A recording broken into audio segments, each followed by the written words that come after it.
বাসায় যদি কোনো মেহমান আসে, আপনি যদি এই মালাই কেকটা করে খাওয়ান, দেখবেন আপনার ফ্যান হতে বাধ্য। হ্যালো ভিউয়ার্স, ওয়েলকাম নতুন আমার ডেলি ব্লগে। আজকে আপনাদের সাথে শেয়ার করব মালাই কেক।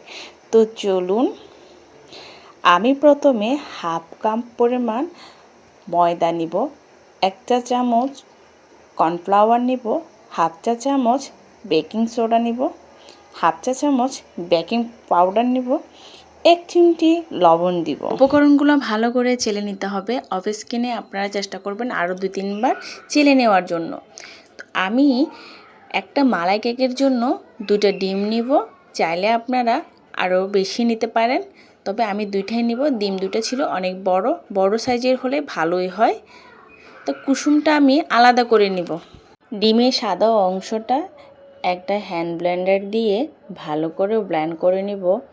এখানে আমি হাফ কাপ পরিমাণ চিনি নিব, তবে চিনিটা আমি 3-4 বার করে দিয়ে ব্লেন্ড করে নিব, যেহেতু চিনির দানাটা না থাকে সেভাবে ব্লেন্ড করে নেবেন। আপনারা কিভাবে বুঝবেন আমার ব্লেন্ডটা হয়েছে? এই যে আমার ফোমি হয়ে গেছে, ডিমের কোনো বাবলস নাই, দেখেন। চিনিটা কিন্তু আমি 3-4 বার করে দিয়েছি, সেহেতু আমার ফোমিটা খুবই ভালো আসছে। তো আমি এখানে কোনো স্ক্রিপ্ট করি নাই আপনাদের সুবিধার্থে। অনেকক্ষণ সময় নিয়ে করতে হবে।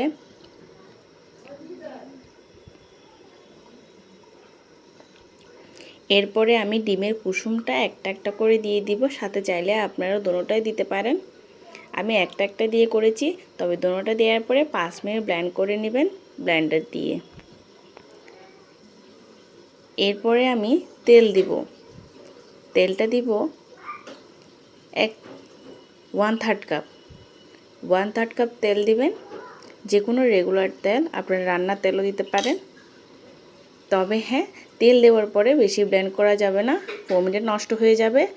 আর আমি এখানে যেহেতু আমি ভ্যানিলা ফ্লেভার করব, সেজন্য হাফ কাপ পরিমাণ আমি ভ্যানিলা এসেন্স দিয়েছি। ভ্যানিলা পাউডারটা ইউজ করতে পারেন। এবার আমি যে উপকরণগুলো চেলে রেখেছিলাম সেগুলো আরও একবার চেলে উপকরণগুলো আস্তে আস্তে 3-4 বার করে আলতো হাতে স্প্যাচুলার দিয়ে ভালো করে নেড়ে চেড়ে একদম একটা ভালো ডোতে নিয়ে আসতে হবে।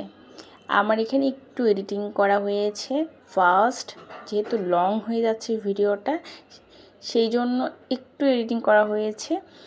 তবে হ্যাঁ, চেষ্টা করবেন আরও আলতো হাতে 3-4 বার করে এই ডোটা দেওয়ার জন্য উপকরণগুলো। আমার অলমোস্ট হয়ে গেছে, দেখেন আমার উপকরণগুলো। এবার আমি একটা 4 কোণার মোল নিয়েছি এখানে আমি।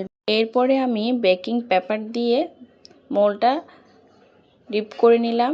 এরপরে আমি সব উপকরণ দিয়ে দিলাম। এখানে কেকের ব্যাটারটা দিয়ে দিলাম। দিয়ে দেওয়ার পরে এখানে আমি একটু ফুড কালার ইউজ করেছি বাচ্চাদের জন্য। এরপরে আমি একটু চুলায় দিয়ে দিলাম, চুলাতে ঢাকনা দিয়ে দিয়েছিলাম, কারণ আমার চুলাতেই ভালো লাগে। চুলাতে কেকটা হলে, যে কোনো আমার কেক চুলাতে করলে ওভেনের চেয়ে বেশি ভালো লাগে। এরপরে আমি মালাই যেহেতু কেক করব, সেহেতু আমি মালাইয়ের জন্য একটা ক্যারামেল তৈরি করেছি চিনি দিয়ে। অল্প চিনি দিয়ে আমি একটা ক্যারামেল নিলাম। ক্যারামেল ওখানে হয়ে যাওয়ার পরে আমি 1 লিটার দুধ দিয়েছি, তার সাথে আমি 1/3 কাপ বা হাফ কাপ পরিমাণ আমি কনডেন্স মিল্ক দিয়েছি। আমার এখানে দুধটা আর 1 লিটার বাড়িয়ে দেওয়া হচ্ছিলো, আমার একটু কমই হয়েছিল। তবে চেষ্টা করবেন আপনারা একটু এই ভুলটা যেন না করেন, মালাইটা যেন একটু বেশি হয়। দেখেন আমার এরপরে আমার কেকটা হয়ে গিয়েছে। অপর পাশে কিন্তু আমি মালাই দিয়েছিলাম, মালাইটাও আস্তে আস্তে আমার হয়ে যাচ্ছে। এরপরে আমার কেকটা হয়ে গেছে অলমোস্ট। আপনারা একটা কাঠি দিয়ে নেড়ে দেখবেন কেকটা হয়েছে কিনা। হয়ে যাওয়ার পরে আমি এটা একদম নামিয়ে নিয়ে ঠান্ডাতে দিয়ে দিয়েছি। এরপরে দেখেন আমার এখানে আমি একটু ডিপ করে দিচ্ছি, যেন মালাইটা ভালো করে ওখানে ভেতরটাতে যায়। এই যে আমি মালাইটা দেওয়া হয়ে গেছে, তবে আমার মালার পরিমাণটা খুবই কম হয়েছে।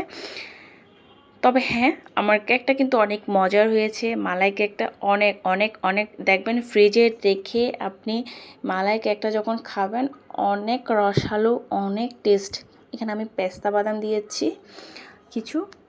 দিয়ে আমি নর্মাল ফ্রিজে রেখেছিলাম প্রায় 1-1.5 ঘন্টার মতো। দেওয়ার পরে ঠান্ডা ফ্রিজ থেকে বের করে বাসার সবাইকে দিয়েছি, খুব টেস্ট করে খেয়েছে। আপনারাও ট্রাই করবেন। যদি আমার ভিডিও ভালো লেগে থাকে অবশ্যই লাইক কমেন্ট শেয়ার করবেন। প্লিজ আমার ইউটিউব চ্যানেলে যারা নতুন জয়েন করবেন অবশ্যই সাবস্ক্রাইব করে যাবেন, আর প্লিজ আমার পেজে অবশ্যই ফলো দিয়ে রাখবেন। Thanks for watching. আর আমার ভিডিও কেমন লেগেছে অবশ্যই বলবেন। মালাই কেকটা কেমন হয়েছে আর কেমন ভিডিও চান অবশ্যই কমেন্ট করবেন। ধন্যবাদ সবাইকে।